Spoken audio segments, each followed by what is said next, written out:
First method, death of the user. The most fundamental, absolute, and frequent mechanism for losing a stand is the biological cessation of the user. In the canonical lore of Jojo's bizarre adventure, a stand is defined as the physical manifestation of life energy.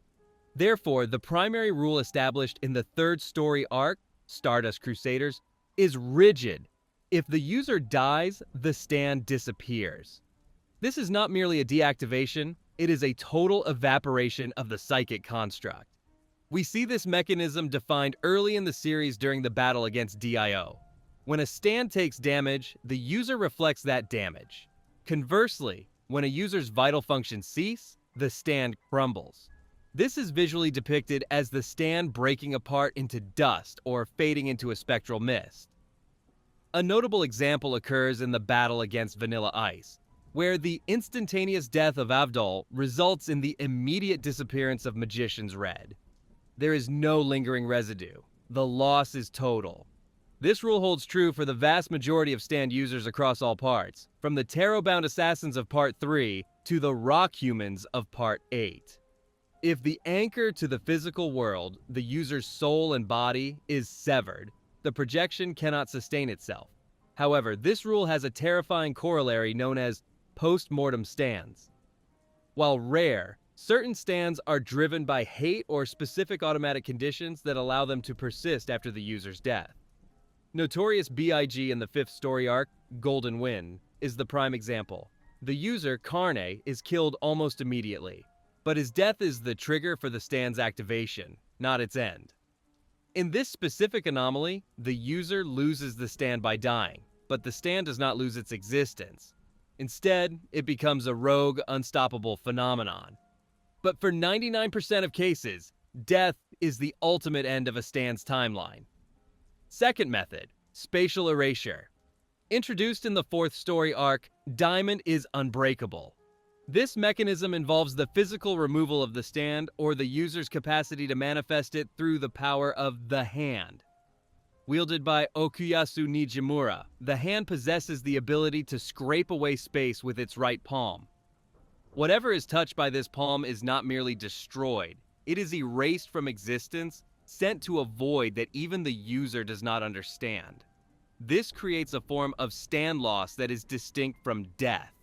If the hand were to swipe away a user's arm, specifically the limb they use to project or focus their stand, or erase the stand itself during a manifestation, that portion of power is irretrievable. Unlike standard physical trauma, which can be healed by restorative stands like Crazy Diamond or Golden Experience, erasure is permanent. The matter is gone. If a stand like Red Hot Chili Pepper, which relies on electricity and physical movement, were to have its energy source or limbs erased by the hand, the user would suffer a permanent reduction in capacity. While the series rarely shows a user surviving a direct erasure of their entire stand without dying, the mechanical implication is clear. You can survive the battle but lose the ability, or a significant portion of it, to the void. The hand proves that stands are not immune to physics-breaking elimination. Third method, parasitic transfer. This horrific form of loss appears in the middle of the Diamond is Unbreakable storyline involving the stand cheap trick. This is an autonomous parasitic stand that does not obey its user. Instead, it consumes them. The stand attaches itself to the user's back and whispers to them, becoming a burden that must be hidden. The mechanism of loss here is unique because the stand actively wants to leave the user. The loss occurs when someone else looks at the user's back. Upon this trigger, Cheap Trick rips itself free from the current host, draining their life force and leaving them as a shriveled, mummified husk.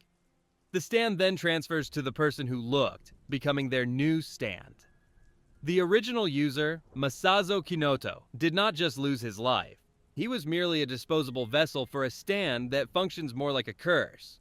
This contradicts the usual rule of one person, one stand, as the new host, Rohan Kishibe in the canonical incident, retains his original stand, Heaven's Door, while being plagued by the parasite. Thus, the original user loses their stand not through battle damage, but through a transfer protocol that is fatal and irreversible. Fourth method, psychological sealing, also appearing in Diamond, is unbreakable.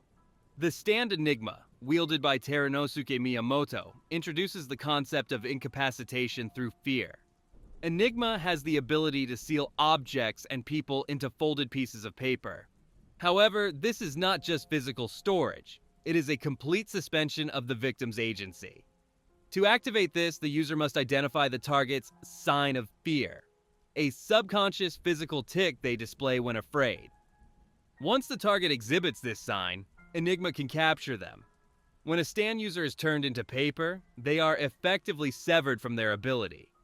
They cannot summon their stand from within the paper, nor can they activate abilities to break out. They are in a state of suspended animation. While this loss is technically reversible if the paper is unfolded, it becomes permanent if the paper is destroyed, or if the user is left shelved in a library of victims. The stand user is alive, but their power is completely nullified, tucked away in a two-dimensional prison where their will cannot reach the physical plane. Fifth method, memory erasure, Rohan Kishibe's stand, Heaven's Door, provides a terrifyingly subtle way to neutralize a stand user without killing them. Heaven's Door allows Rohan to turn people into living books, reading their history and writing absolute commands into their pages. The mechanism for stand. Loss here is cognitive. A stand is a projection of the psyche. If Rohan writes a command such as, "I cannot use my stand," or "I have forgotten how to summon my stand" into a victim, the result is a functional loss of the ability. The stand still technically resides within the user's potential, but the neural or spiritual pathway to access it has been severed by the command. We see the potential for this when Rohan fights the boy Ken Oyanagi. He threatens to write commands that would fundamentally alter the boy's behavior. In the spin-off, Thus Spoke Kishibe Rohan, this power is shown to be absolute. By removing the memory of the stand or the will to fight, the weapon is stripped from the soldier without a drop of blood being spilled. Sixth method, gambling and absorption. In Diamond is Unbreakable, we encounter the stand Boy 2-Man, wielded by Ken Oyanagi. This ability presents a rare case where stand power can be voluntarily, albeit unknowingly, wagered and lost. The mechanism is a game of rock, paper, scissors. This is a transactional theft. The boy challenges a stand user to a game. If the user accepts and loses a round, Boy 2-Man appears and physically absorbs a portion of the victim's energy, visualized as stealing a chunk of the spiritual aura. This is not temporary damage. The power is transferred to the boy. In the canonical battle against Rohan Kishibe, Rohan begins to lose control of Heaven's Door. The stand literally becomes weaker and less responsive as the boy wins more rounds. If the victim loses 3 times, their stand is completely absorbed by the boy, leaving the original user powerless. This is a permanent transfer of ownership governed by the rules of the game. It implies that stand power is a quantifiable resource that can be siphoned off and integrated into another user, provided the specific ritual of the game is completed. Seventh method, biological distortion. In the 6th story arc, Stone Ocean, the priest Enrico Pucci evolves his stand into Sea Moon. This entity has control over gravity, specifically the ability to invert it. One of the most debilitating effects of Sea Moon is its contact punch, which turns whatever it hits inside out. While this is primarily a physical attack, it functions as a mechanism for stand denial. When a user is struck and their body is inverted, heart beating on the outside, limbs twisted, their control over their stand is severely disrupted. The physical agony and the distortion of the body's layout make it nearly impossible to focus or manifest a stand properly. In the battle at Cape Canaveral, we see Jolene Cujo struggling to maintain combat effectiveness as her body is warped. If the inversion is total, the user is rendered a biological wreck, unable to sustain the psychic focus required for a stand. It is a loss of ability through the destruction of the vessel's integrity. Eighth method, disk extraction. This is the central engine of conflict in Stone Ocean, and represents the most industrial and versatile method of stand loss. Enrico Pucci's initial stand, Whitesnake, has the ability to extract aspects of a person's soul and store them as physical compact discs, dicettes. Whitesnake can strike a person and eject 2 discs, a memory disc and a stand disc. When the stand disc is removed, the user instantly loses their ability. The stand is no longer part of them. It is an item that can be held, stored, or thrown away. The victim is often left in a comatose state, gradually dying as their life force, which was tied to the stand, withers. This introduces the concept of stand theft on a massive scale. Pucci steals Star Platinum from Jotaro Kujo early in the arc, leaving the protagonist of Part 3 powerless and dying. The horror of this mechanism is that the stand is preserved perfectly on the disc. It can then be inserted into another person. If the new host is compatible, they gain the ability. If they are not, the stand might reject them or boil them from the inside out. This turns stands from spiritual manifestations into transferable software, allowing a single user to hoard multiple abilities or strip an army of their powers one by one. Ninth method, Disc. Incompatibility. A subvariant of the Whitesnake extraction is the forced insertion of a stand disc into an incompatible or non-human host. In Stone Ocean, Pucci inserts a stand disc into a colony of plankton, creating the sentient being Foo Fighters. He also attempts to give discs to other candidates.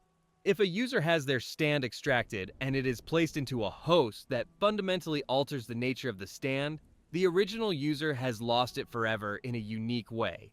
It is mutated. The stand binds to the new biology. We see this with the Weather Report stand, which is removed from its user, Weather, and stored.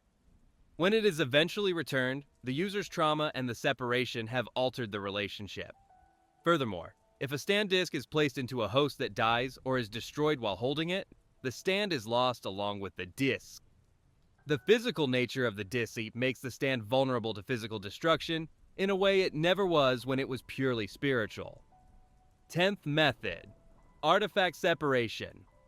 In the 7th story arc, Steel Ball Run, the nature of stands is slightly reimagined. Many stands in this continuity are derived from the Saint's Corpse, a holy relic scattered across America. Characters who possess a part of the corpse, an eye, an ear, a spine, often develop a stand ability specifically tied to that part. The mechanism of loss here is physical separation from the artifact. If a user has not fully mastered the stand or locked it into their own soul, losing the corpse part causes the stand to vanish. We see this with Gyro Zeppeli, who gains the ability Scan through the Turbo Eye corpse part. When he gives up the eye, he loses the stand ability immediately. It is a borrowed power.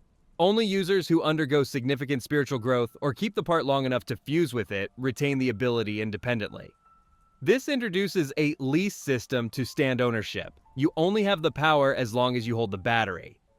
11th method, the Universal Reset. The most catastrophic and total form of stand loss occurs at the end of Stone Ocean, via the final evolution of Pucci's stand, Made in Heaven. This ability accelerates time to an infinite degree, eventually causing the universe to reach a singularity point and reset. In this process, the souls of those who are killed by Pucci during the acceleration are not carried over to the new universe in their original forms. They are erased. Their histories, memories, and stands are wiped from existence. When the new universe forms, these individuals are replaced by counterparts who may lead similar lives, but are fundamentally different people with different souls. The stand, being a unique signature of the original soul, is lost entirely. Jotaro Kujo's Star Platinum, Jolion's Stone Free, and the others are effectively deleted from the cosmic record. In the new timeline, the counterparts might not even be stand users. This is not just the loss of a weapon. It is the rewriting of reality to ensure the weapon never existed. 12th method, Equivalent Exchange. In the 8th story arc, JoJolion, the Rokakaka fruit, and the phenomena of the walleyes introduce the concept of equivalent exchange. This is a chemical and metaphysical process where two things are swapped or fused. While primarily used for healing, trading a healthy eye for a stone, for example, the process can affect stands. The protagonist, Josuke Higashikata, Part 8, is a fusion of two people, Joseph Fumikujo and Yoshikage Kira. In this fusion, their original stands, Soft and Wet and Killer Queen, were broken down and merged. The original Killer Queen is lost, its bubbles and explosive properties remixed into the new Soft and Wet. This is a form of loss through alchemy. If a user were to exchange their brain or their stand-generating organ, implied to be related to the brain or eyes in this part, for a fruit, they would theoretically lose their stand. The lore of Part 8 establishes that stands are physical phenomena that can be grafted, fused, and altered, meaning they can be lost in the mix. 13th method, Coma and Vegetative states. This is a functional loss observed in multiple parts but highlighted in Golden Wind and Stone Ocean. A stand requires conscious will to manifest. If a user is beaten into a deep coma or a persistent vegetative state, the stand becomes dormant and inaccessible. In Part 5, during the Silver Chariot Requiem arc, we see souls swapped and bodies incapacitated. When a user's consciousness is suppressed or severed from the body, the stand cannot act. In Stone Ocean, victims of Whitesnake who lose their memory disk but keep their stand disk are effectively vegetables. They have the hardware, the stand, but no software, the mind, to run it. The stand is technically present, but for all intents and purposes, it is lost to the world. It cannot defend the body, nor can it be summoned. It is a gun in the hands of a statue. 14th method, Evolutionary Metamorphosis. While often viewed as an upgrade, the evolution of a stand into a Requiem form represents a distinct loss of the original entity. This phenomenon appears in the climax of Golden Wind. When a stand is pierced by the uniquely designed Requiem arrow, it does not merely gain a new ability. It undergoes a total biological and psychic restructuring. The original stand is effectively destroyed and replaced by a higher dimensional entity that operates on an entirely different logic, often independent of the user's original will. We see this with Silver Chariot. When Polnareff pierces his stand, Silver Chariot ceases to exist. In its place rises Chariot Requiem, an autonomous, terrifying shadow that Polnareff cannot control, recall, or communicate with. He has lost his stand in the most literal sense. It has become a separate monster that walks away from him. The bond of loyalty and psychic connection is severed. The user is left defenseless against their own creation. Similarly, Giorno Giovanna's gold experience is lost to Gold Experience Requiem. While he retains control, the stand's personality and voice become godlike, separating it from the partner he once knew. The original manifestation is gone, consumed by the arrow's power. 15th method, Drug-Induced Dissolution. This mechanism appears in the light novel Purple Haze Feedback, a semi-canonical sequel to Golden Wind. Here we encounter the stand Manic Depression, wielded by the narcotic team leader Massimo Volpe. This stand has the ability to manipulate biological functions by injecting salt solutions, but its most dangerous application involves the drug interaction with stand users. The story proposes that since stands are linked to the user's dopamine and life energy, biological tampering can forcibly disintegrate a stand. Massimo can inject a solution that accelerates a user's biological functions to the point where their stand cannot maintain cohesion. The stand melts. This treats the stand not as a ghost, but as a biological secretion that can be suppressed or destroyed through chemical warfare. It represents a medical way to lose a stand, overdosing the user's physiology until the psychic link snaps. 16th method, Reality. Overwrite. This is a non-canonical concept. Appearing in the video game JoJo's Bizarre Adventure, Eyes of Heaven, this method involves the world over heaven, an evolved version of Dio's stand that has attained the power of a god. Unlike standard time stops or erasures, this stand can rewrite reality itself by punching it. In the game's narrative, Dio uses this ability to simply write out the existence of other stands. He can strike a stand user or their projection and impose a new reality where that stand does not exist or where its attack never happened. This is the ultimate negation. It bypasses all durability, speed, or defense. If the world over heaven decides you have no stand, then reality rearranges itself to match that truth. It represents the absolute pinnacle of stand loss, lost by editorial mandate of a villain who has transcended the medium's rules. 17th method, the ultimate theft. This is a non-canonical concept. Originating from the infamous light novel Jorge Joestar, this involves the character Cars, the ultimate life form. In this wildly experimental narrative, Cars returns and reveals that as the ultimate life form, he can understand, copy, and improve any biological ability. He determines that stands are simply a biological capacity he hasn't tried yet. Cars develops the ability to physically rip stands out of other users, similar to Whitesnake, but far more visceral, and then wear them. He creates a collection of ultimate versions of famous stands, such as Ultimate the World and Ultimate Killer Queen. For the victims in this timeline, the loss is violent and humiliating. Their souls are essentially harvested by a being who treats their lifelong psychic manifestations as cheap accessories. It reinforces the idea that in the expanded lore, stands are commodities that can be hoarded by apex predators. 18th method, familial curse. Breaking. Returning to the themes of JoJolion, Part 8, we see a form of stand loss that is framed as a cure. The Higashikata family is plagued by a rock disease that turns the firstborn son to stone. The entire plot revolves around using the Rokakaka fruit or the new Rokakaka to perform an equivalent exchange to break this curse. In the final arcs, it is implied and demonstrated that sacrificing parts of one's identity or biology to save another can result in the stripping away of stand abilities. If the exchange demands the user's power or vitality in exchange for a life, the stand, being pure vitality, is the currency used. Kato Higashikata uses the cards of her stand, space trucking, to perform exchanges that ultimately lead to the destruction of the threat, but also the dissolution of her own capacity as she succumbs to the curse she took on.